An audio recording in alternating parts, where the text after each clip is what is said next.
دعا کرنا ایک عبادت ہے اور ہمارے مسائل کا حل ہے، لیکن بہت دفعہ ایسا ہوتا ہے کہ ہم دعا کرتے ہیں لیکن جب ہمیں قبولیت کا اثر نظر نہیں آتا تو ہم اللہ تعالیٰ سے ناراض ہونے لگتے ہیں، حالانکہ ہونا یہ چاہیے کہ دعا قبول ہو جائے، وہ چیز مل جائے جس کی ہم طلب رکھتے ہیں، یا نہ ملے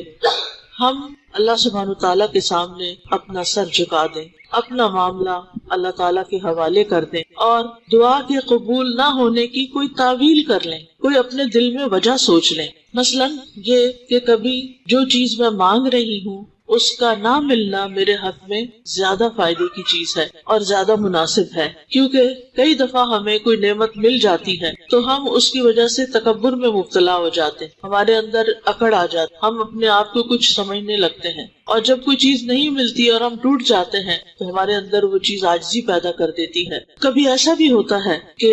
دعاؤں کی قبولیت میں یا کسی کام میں جو رکاوٹ ہوتی ہے وہ ہمارے اپنے گناہوں کی وجہ سے ہوتی، لیکن اس کو ہم کنسیڈر نہیں کرتے، اس کی طرف ہم توجہ نہیں کرتے، کیونکہ ہم سمجھتے ہیں کہ ہم تو گناہ کرتے ہی نہیں، ہم نے کیا گناہ کیا ہے، ہم نے کون سا گناہ کیا، یہ عام جملے ہیں ہمارے، حالانکہ انسان خطا کا پتلا ہے، ہم میں سے کوئی بھی ایسا نہیں جو یہ دعویٰ کر سکتا ہو کہ وہ 100% اللہ سبحانہ تعالیٰ کی اطاعت اور فرما برداری کر رہا ہے۔ ہماری زبان سے بعض اوقات ایسی باتیں نکل جاتی، ہمارے رویوں میں بعض اوقات ایسی چیزیں ہوتی ہیں کہ جو اللہ تعالیٰ کو ناراض کر دیتی ہیں اور ہم بول کے بھول جاتے ہیں اور ہمیں یاد بھی نہیں ہوتا۔ تو ایسی صورت میں جب دعا قبول نہیں ہوتی تو پھر ہمیں کبھی احساس بھی ہو جاتا ہے کہ شاید ہماری اپنی کوئی غلطی ہے جس کی وجہ سے رکاوٹ ہو رہی ہے، تو پھر ہم اللہ تعالیٰ سے معافی مانگنے لگتے ہیں، استغفار کرنے لگتے ہیں، اور یہ چیز ہمارے حق میں اور کئی خیر بھلائی کے دروازے کھولنے کا سبب بن جاتی ہے۔ اسی طرح یہ ہے کہ بعض اوقات کسی چیز کے تاخیر سے ملنے میں بہت بہتری ہوتی، یعنی اگر فوری طور پر وہ چیز مل جائے تو ہم اس کی وہ قدر نہ کریں، اس کا حق ادا نہ کریں، اس کا شکر ادا نہ کریں،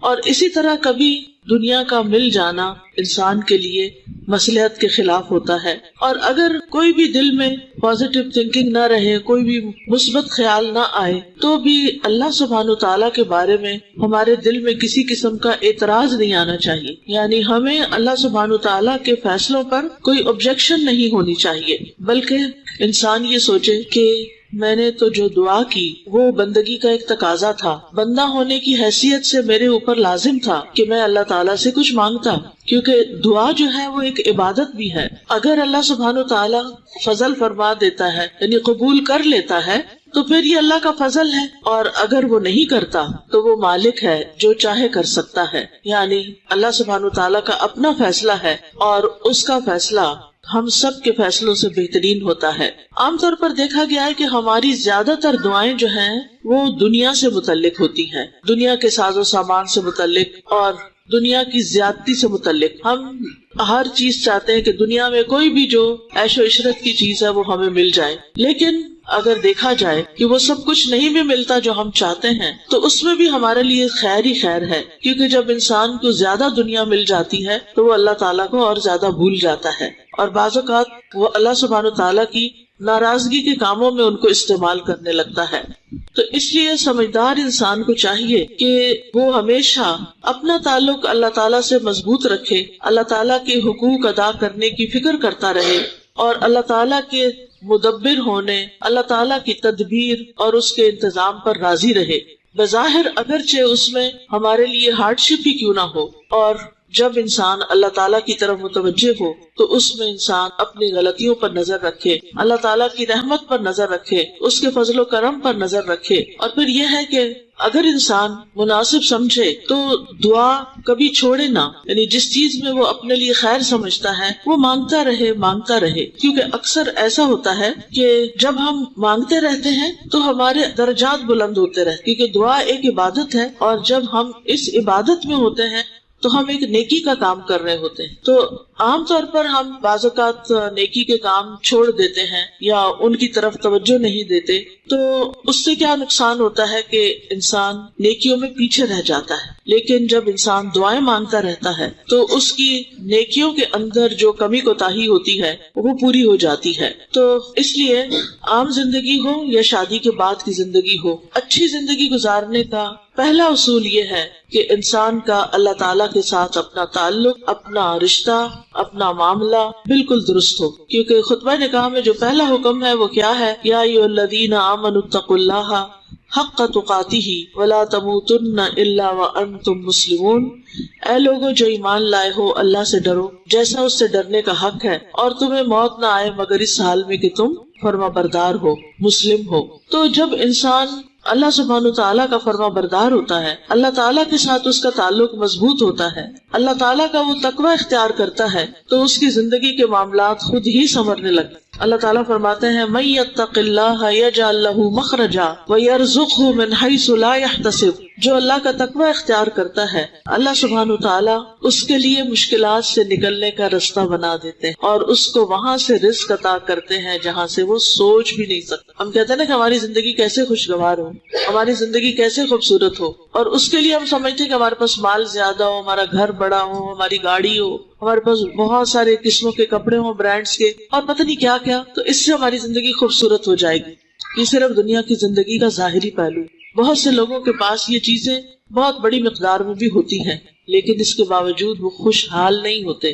وہ خوش نہیں ہوتے، ان کے دل اندر سے خالی ہوتے ہیں، ان کے آپس کے تعلقات اچھے نہیں ہوتے. کیونکہ انسانوں کے بھی آپس کے تعلقات اسی وقت اچھے ہو سکتے ہیں جب انسانوں کے اندر اللہ کا تقویٰ ہو، اللہ کا ڈر ہو، جب وہ ایک دوسرے کو اللہ کے ڈر سے حقوق دینے والے ہوں. اور اگر کوئی اللہ کے ڈر سے حق نہیں دیتا، اللہ کی خاطر نہیں تعلق صحیح رکھتا، تو پھر آپ دیکھیں کہ انسان کی زندگی ٹھیک نہیں ہو سکتی. عموماً شادی کے بعد مرد یہ سمجھتے ہیں کہ شاید ہم نے بیوی کو بہت سے پیسے دے دیے، مال دے دیا، جیولری خرید کر دے دی، بہت اچھے اچھے برانڈ کے پرس لے کر دے دیے، تو اب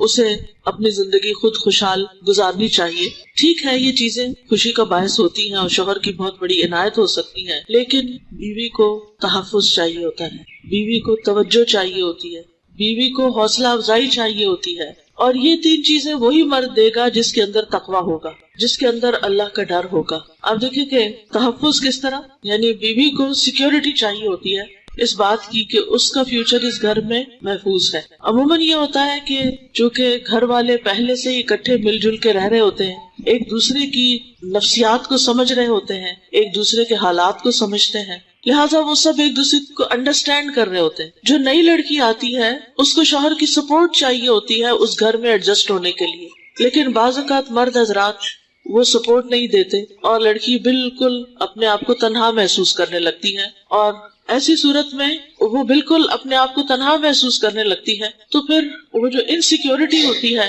کہ اس گھر میں میرا کوئی بھی نہیں، کیونکہ وہ 100% شوہر پر ڈیپینڈ کر رہی ہوتی. اور کسی بھی بیوی کی عزت جو ہوتی ہے وہ شوہر کرواتا ہے اس گھر میں، یعنی بہنوں سے، ماں سے، بھائیوں سے، تمام رشتہ داروں سے. اور اگر شوہر کی طرف سے عورت کو یہ سپورٹ اور یہ تحفظ نہیں ملتا تو پھر بعض اوقات وہ اس گھر میں دل نہیں لگا پاتی، اس گھر میں جگہ نہیں بنا پاتی. لہٰذا شوہر کے لیے بہت ضروری ہے کہ وہ بیوی کو تحفظ فراہم کرے، اس کو رہنے کی مناسب جگہ فراہم کرے، اس کی ضروریات فراہم کرے. دوسری چیز جس چیز کی ضرورت ہوتی ہے عورت کو وہ توجہ ہوتی ہے، اٹینشن ہوتی ہے. کیونکہ ایک لڑکی جس نے اپنی ساری جوانی اب تک کی اپنے ماں باپ کے سائے تلے گزاری، لاڈ اور پیار میں گزاری، محبت میں گزاری، اب آپ دیکھیں کہ وہ ایک نئے گھر میں آئی ہے تو وہاں پر اس کو سب سے زیادہ یہ ایکسپیکٹیشن اپنے شوہر سے ہوتی کہ وہ اس کو توجہ دے، وہ اس کو محبت دے، وہ اس کا خیال رکھے، وہ اس کی ضروریات پوری کرے. لیکن اگر اس کو شوہر کی طرف سے یہ توجہ نہیں ملتی، ٹائم نہیں ملتا، وہ بیوی کو نظر انداز کر دیتا ہے، وہ بیوی کو وقت نہیں دیتا اور چھوٹی چھوٹی باتوں پر نکتہ چینی شروع کر دیتا ہے، یا کسی تیسرے بندے کی خاطر بیوی سے جھگڑا شروع کر دیتا ہے، یا پھر سنی سنائی باتوں میں آ کر الزام تراشی شروع کر دیتا ہے، تو اس سے گھر کبھی بھی آباد نہیں ہو سکتا. اسی طرح بیوی کو حوصلہ افزائی چاہیے ہوتی ہے، یعنی وہ چونکہ ڈرتے ڈرتے اس گھر میں قدم رکھ رہی ہوتی ہے تو وہ ہر چیز میں شوہر کی طرف دیکھتی ہے کہ اس کا شوہر اس معاملے میں اس سے کیا کہتا ہے. اور اگر وہ اس کی حوصلہ افزائی کرے، وہ اس کو انکریج کرے، وہ اس کو آگے بڑھائے، کیونکہ انسان کی گروتھ شادی کے بعد رک نہیں جانی چاہیے. عام طور پہ ہم سمجھتے ہیں پڑھائی لکھائی ہوگی، ڈگری لے لی، اب شادی ہوگی، بس بات ختم، ہم سب کچھ چھوڑ کے بیٹھ جاتے ہیں. حالانکہ اللہ نے عورت کو بھی ایک دماغ دیا ہے، عورت کو بھی عقل دی ہے، سمجھ دی ہے، اور بعض اوقات عورتوں کے اندر بہت ذہانت ہوتی ہے، بہت سی اسکلز ہوتی ہیں، بہت کچھ وہ کر سکتی ہیں، لیکن شوہروں کی طرف سے ان کو حوصلہ افزائی نہیں ملتی، ان کو ساتھ نہیں ملتا، جس کی وجہ سے ان کی ساری صلاحیتیں ماری جاتی ہیں. تو ایسی صورت میں عقل مند شوہر وہی ہوتے ہیں جو بیوی کی ان نیڈز کو سمجھتے ہیں اور وہ بیوی کے اچھے کاموں کی تعریف کریں، اس کے کاموں میں دلچسپی لیں. اگر وہ کچھ بنانا جانتی ہے، چاہے کھانا بنانا ہو یا گھر کی ڈیکوریشن ہو، یا اور اگر اس کے پاس کوئی اسکل ہے، پڑھانا جانتی ہے، یا ڈاکٹر ہے، یا انجینئر ہے، یا جو بھی اس نے کچھ پڑھ رکھا ہے، اور اس میں وہ اپنی حدود کے اندر رہ کر کچھ کام کرنا چاہتی ہے، تو ماں باپ کے گھر میں تو پیرنٹس حوصلہ افزائی کرتے ہیں، انکریجمنٹ دیتے ہیں، اور وہ آگے بڑھتی ہے. تو شادی کے بعد اس کے ہسبینڈ کا یہ کام ہے کہ وہ اس کو انکریج کرے اور اس کو آگے بڑھائے، کیونکہ اگر وہ اس کے پیچھے ہسبینڈ کی سپورٹ ہوگی تو وہ بہت مضبوط ہو جائے گی اور وہ بہت بڑے بڑے کام کر سکے گی. پھر اسی طرح یہ ہے کہ شوہر کا فرض ہے کہ بیوی کو نان نفقہ فراہم کرے اور اسے اپنے والدین کا محتاج نہ بنائے. بعض کیسز میں یہ ہوتا ہے کہ لڑکی کے ماں باپ مالدار ہوتے ہیں اور وہ بیٹی کو ہمیشہ دیتے رہتے ہیں، تو شوہر کو عادت ہو جاتی ہے کہ ٹھیک ہے، جب بھی کوئی بڑا خرچہ ہوگا، جب بھی کوئی ضرورت ہوگی تو ماں باپ دے دیں گے، یا ماں باپ ہی کو دینا چاہیے. ایک تو ہمارے معاشرے میں جو جہیز کی لعنت ہے کہ ایکسپیکٹیشن پہلے سے ہی ہوتی ہے کہ زندگی کی ہر ضرورت کی چیز، سوئی سے لے کے گاڑی تک، وہ لڑکی اپنے گھر سے لے کر آئے. اور بعض کیسز میں اگر وہ نہیں لاتی تو اس کو گھر کی چیزیں تک استعمال کرنے کی اجازت نہیں ہوتی. مجھے کوئی بچی بتا رہی تھی کہ جب اس کی شادی ہوئی تو اس کے والدین نے کافی سامان دیا، لیکن سامان پیک تھا. ایسے ہوتا ہے نا کہ وہ سب کچھ بند ہوتا ہے. اب آپ آئے ہیں سسرال میں تو اب پہلے ہی دن تو سارا کچھ کھول کے نہیں بیٹھ جاتے، آہستہ آہستہ چیزیں نکلتی ہیں. تو کہتی کہ جو تکیہ انہوں نے میرے لیے رکھا ہوا تھا وہ مجھے سوٹ نہیں کر رہا تھا، تو میں نے دوسرا تکیہ لیا، تو انہوں نے اٹھا کے اس کو الماری پہ رکھ دیا کہ تم اپنا تکیہ نکالو. یعنی آپ خود سوچیں، کیا یہ انسانیت ہے؟ کیا یہ ہمارا دین یہ ہمیں سکھاتا ہے؟ یہ سراسر جہالت ہے. یعنی انسانوں سے زیادہ چیزوں کی محبت اور انسانوں کی ضروریات کو پیچھے پھینک دینا، اور پھر برتن استعمال نہ کرنے دینا، جو میکے سے لائی ہو وہ کرو، اور اگر کسی چیز کا مطالبہ کرنا تو یہ کہنا تم کون سا میکے سے لائی ہو، ہر وقت اس چیز کے تانے دینا. آپ کو معلوم ہے کہ یہ اسلامی طور طریقہ نہیں ہے. یہ ہم ایک طویل عرصے تک ہندوستان میں رہے ہیں اور وہاں کا جو کلچر تھا وہ سرایت کر کے ہمارے اندر آ گیا، اور یہ چیزیں ہمارے معاشرے میں بھی عام ہو گئی. پھر اسی طرح یہ ہے کہ شوہر کو گھر میں مسکراتے ہوئے داخل ہونا چاہیے، بیوی کے اچھے کاموں کی تعریف کرنی چاہیے، اس کو تحفے تحائف دینے چاہیے، محبت کا کھلا اظہار کرنا چاہیے، دل لگی اور دل جوئی کی بات کرنی چاہیے. اور غلطیاں ہو جائیں، جیسے کھانے میں نمک زیادہ ہو گیا ہے، یا کھانا کسی وجہ سے ٹھنڈا رہ گیا ہے، یا تھوڑا کچا رہ گیا ہے، تو ایسی چیزوں کو تحمل اور برداشت کے ساتھ گزار لیں، یعنی درگزر سے کام لیں، کیونکہ انسان ہے نا، انسان پرفیکٹ نہیں ہے. اور عام طور پر بچیاں ماں باپ کے گھر میں تو پڑھ ہی رہی ہوتی ہیں یا کوئی جاب کر رہی ہوتی ہیں، اور گھرداری ان کو اتنی نہیں آتی جب تک کہ ان کے سر پہ پڑتی نہیں، اور پھر جب پڑتی ہے تو آہستہ آہستہ وہ یہ سب چیزیں سیکھتی بھی چلی جاتی ہیں. پھر اسی طرح یہ ہے کہ بیوی کے اوپر بھی کوئی ذمہ داریاں عائد ہوتی ہیں، اور ان میں سے ایک یہ ہے کہ وہ شوہر کے مزاج کو سمجھے کہ میرا شوہر کن باتوں پہ خوش ہوتا ہے اور کن باتوں پہ ناراض ہوتا ہے، کیا چیز اس کو غصہ دلاتی ہے، اور اگر وہ غصے میں آ گیا ہے تو بیوی کو اس سے غصہ نہیں کرنا. دو لوگ بیک وقت غصہ نہ کریں. یہ تو ہو نہیں سکتا کہ غصہ نہ آئے، کبھی بیوی کو آئے گا کبھی شوہر کو آئے گا، لیکن اگر ایک کو آیا ہے تو دوسرا اپنے آپ کو کنٹرول میں رکھے تو دوسرے کا بھی ٹھنڈا ہوئے، وہ اس میں پانی ڈالنے والی کرے نہ کہ آگ بھڑکانے والی کرے. اور پھر یہ ہے کہ اگر غصہ آ بھی گیا ہے اور ناراضگی ہو بھی گئی ہے تو اس ناراضگی کی حالت میں سونا نہیں چاہیے. یعنی رات کو سونے سے پہلے اپنے امور اور بات جو ہے وہ ایک دوسرے کے ساتھ سیٹل کر لینی چاہیے تاکہ شیطان کو موقع نہ ملے. کیونکہ ہوتا یہ ہے کہ شیطان جو ہے وہ انسان کا دشمن ہے، اور شیطان انسان کے اس دشمنی میں پھر میاں کے دل میں بیوی کے خلاف اور بیوی کے دل میں میاں کے خلاف بدگمانیاں ڈالتا چلا جاتا ہے، اور جب وہ بدگمانیاں بڑھ جاتی ہیں تو پھر تعلقات میں مزید خرابی پیدا ہو جاتی ہے. اسی طرح بیوی کے لیے یہ لازم ہے کہ وہ اس بات کو سمجھے کہ شوہر کہاں جانے کو پسند کرتا ہے اور کہاں جانے کو پسند نہیں کرتا، اور اس کی عادات میں کیا کیا چیز شامل ہے. مثلاً بعض حضرات کو بالکل یہ پسند نہیں ہوتا کہ گھر گندا ہو یا چیزیں بکھری ہوئی ہوں یا گھر میں صفائی نہ ہو، تو ایسی صورت میں لڑکی چونکہ دوسرے گھر سے آتی ہے اور کیجول زندگی بسر کر کے آتی ہے، لیکن اگر وہ دیکھ لے کہ ہسبینڈ جو ہے وہ صفائی پسند ہے تو وہ اپنی عادت کو بدل لے، کیونکہ دونوں کو ایک دوسرے کے ساتھ رہتے ہوئے کچھ عادتیں ہسبینڈ کو بدلنی ہوگی اور کچھ عادتیں جو ہے وہ بیوی کو بدلنی ہوگی۔ پھر اسی طرح یہ ہے کہ بیوی کے لیے لازم ہے کہ وہ سنی سنائی باتوں میں نہ آئے۔ بعض اوقات خاندان کے اندر ایسے رشتے دار ہوتے ہیں جو ایک دوسرے کے بارے میں بہت مس انفارمیشن عام کرتے ہیں، یعنی کہ ایسی چیزیں عام کرتے ہیں کہ جس کی وجہ سے تعلقات جو ہیں وہ بہت بگاڑ کا شکار ہو جاتے ہیں۔ مثلاً اگر بہن بھائی کی نہیں بنتی تو نند اپنی بھابھی کو میاں کے خلاف کچھ باتیں سنا رہی ہے، شادی سے پہلے یہ ایسے کرتا تھا، یہ ویسے کرتا تھا، یعنی اس کی پاسٹ ہسٹری کے بارے میں ایسی باتیں بتانا جس سے بیوی جو ہے وہ شوہر سے متنفر ہو جائے، ایک بہت بڑا جرم ہے۔ جو شخص بھی میاں بیوی کے درمیان جھگڑا ڈلواتا ہے اور میاں بیوی کے درمیان غلط فہمیاں عام کرتا ہے، وہ شیطان کا بھائی ہے۔ ہر روز شیطان کا تخت لگتا ہے اور پانی پہ لگتا ہے، اور وہاں سے وہ فوجیں روانہ کرتا ہے اپنی انسانوں کو بگاڑنے کے لیے، خراب کرنے کے لیے۔ اور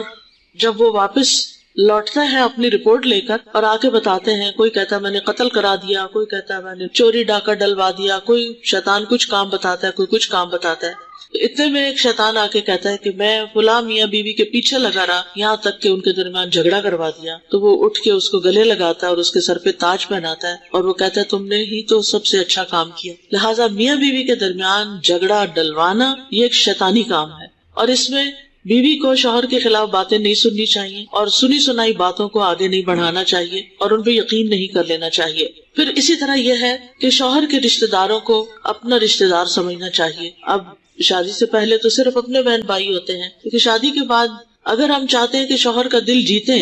تو شوہر کے والدین سے بھی محبت کا اظہار کریں، شوہر کے بہن بھائیوں سے بھی جوڑ کے رکھیں اور ان کے ہاں آتے جاتے رہیں، ان کے ساتھ اچھے تعلقات قائم رکھیں۔ اور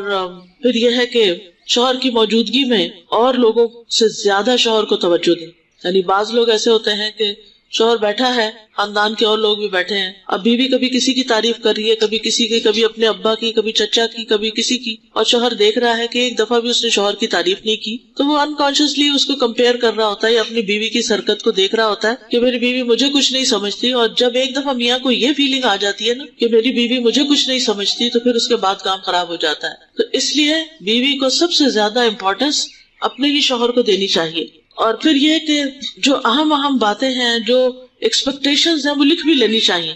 یعنی اگر بیوی سمجھتی ہے کہ وہ بھول جاتی ہے کہ شوہر کو کیا کیا چاہیے، تو ضروری اور اہم باتیں جن کی وہ ہدایات دے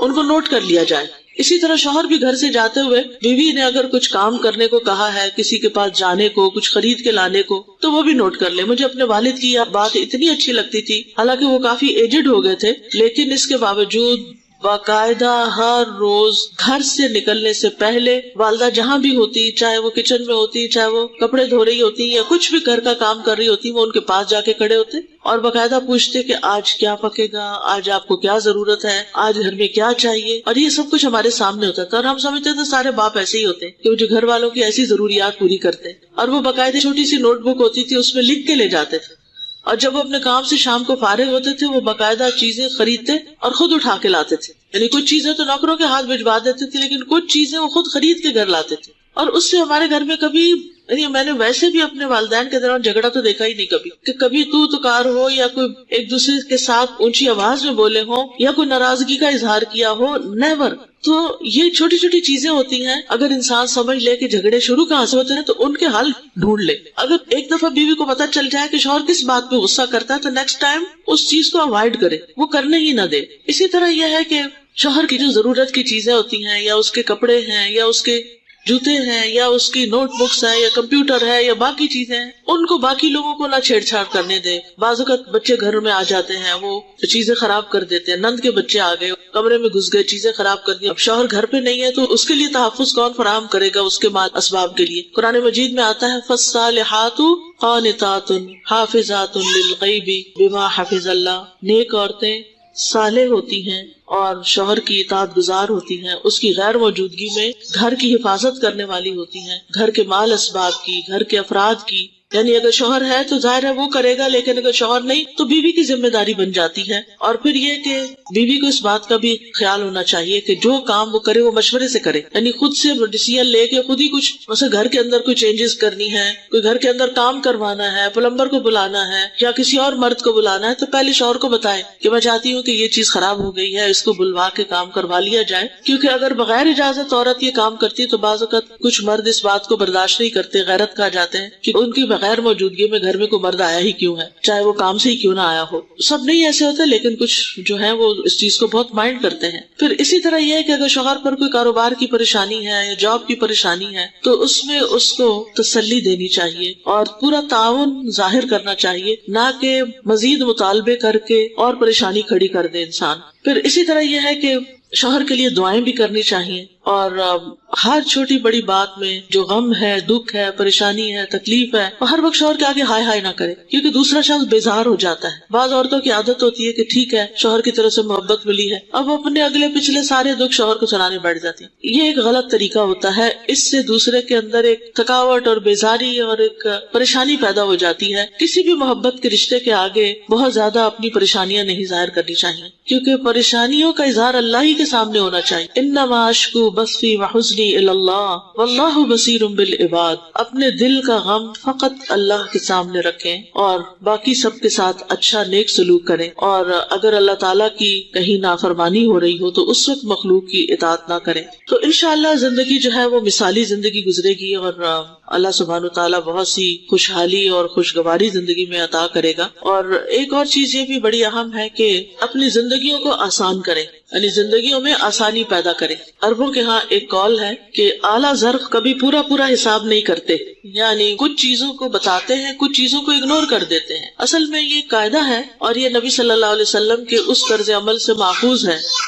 جو قرآن نے بیان کیا. اور وہ کیا کہ جب آپ نے ایک راز کی بات اپنی کسی اہلیہ کو بتائی تو انہوں نے وہ آگے بتا دی. حالانکہ بتانا نہیں چاہیے تھا، لیکن خواتین کی عام طور پر عادت ہوتی ہے کہ وہ راز کی باتیں اپنی دوستوں کو یا اور لوگوں کو بتا دیتی. اللہ سبحانہ تعالیٰ نے وحی کے ذریعے نبی صلی اللہ علیہ وسلم کو خبر دے دی کہ بات آگے نکل چکی ہے. تو آپ نے پھر اپنی اہلیہ کو بلا کے پوچھا اور اس وقت بعض حصہ آپ نے جتلایا اور بعض اگنور کر دیا، سارا حساب نہیں لیا. سفیان ابن عیینہ کے بارے میں آتا ہے، ان سے پوچھا گیا کہ یہ جو حدیث ہے من نوکش الحساب عذبہ، یعنی جس کا حساب میں سوال جواب ہوا اسے عذاب دیا جائے گا، تو اس کا کیا مطلب ہے؟ تو آپ نے فرمایا نقش کا معنی ایک ایک چیز کی پوچھ تاچھ ہے، چھوٹی چھوٹی چیزوں کا بھی حساب ہے. پھر فرمایا خوش ہو جاؤ، اعلیٰ ظرف کبھی ایک ایک چیز کا حساب نہیں کرتا. کیا تم نے نبی صلی اللہ علیہ وسلم کے بارے میں اللہ کا یہ فرمان نہیں سنا کہ انہوں نے اپنی بیوی کو کچھ بات تو ظاہر کر دی اور کچھ کو جانے دیا، اور اللہ تبارک و تعالیٰ تو اکرم الاکرمین ہے.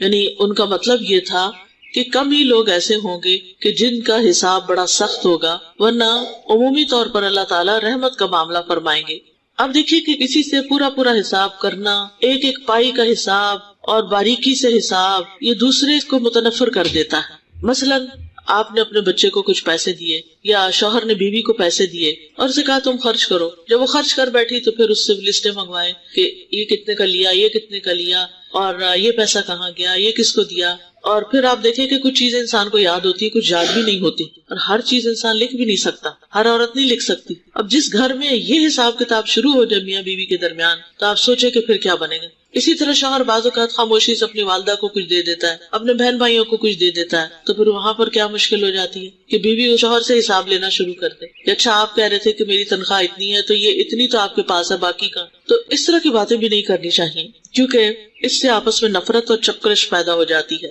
سعد بن احمد التجیبی کہتے ہیں، ان کے شعر ہیں، معاملات میں نقصان گوارا کر لو اور زیادہ بال کی کھال نہ اتارا کرو. یہ طرز عمل جدائی کا باعث ہے، یعنی اس سے تعلقات خراب ہوں گے اور آخرکار سپریشن ہو جائے گی. اور اپنے حقوق میں سے کچھ نہ کچھ جانے دیا کرو کہ اعلیٰ ظرف کبھی اپنا حق پورا وصول نہیں کرتا. اور یہ بہت ہی حکمت کی باتیں ہیں کہ جس میں والدین اور اولاد، میاں بیوی، افسر اور ماتحت، ہر تعلق کے اندر کچھ نہ کچھ صرف نظر کرنا چاہیے، تغافل برتنا چاہیے اور اگنور کر دینا چاہیے. اس سے انسان کے تعلقات خوشگوار رہتے ہیں. لیکن اگر انسان بہت زیادہ اسٹریٹ فارورڈ ہو اور یہ کہنا کہ میں تو سچی سچی بات کروں گا اور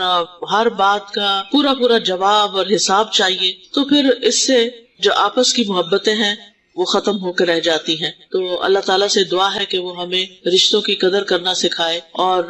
ایک دوسرے کا لحاظ کرنا اور ایک دوسرے کے ساتھ عمدہ سلوک کرنا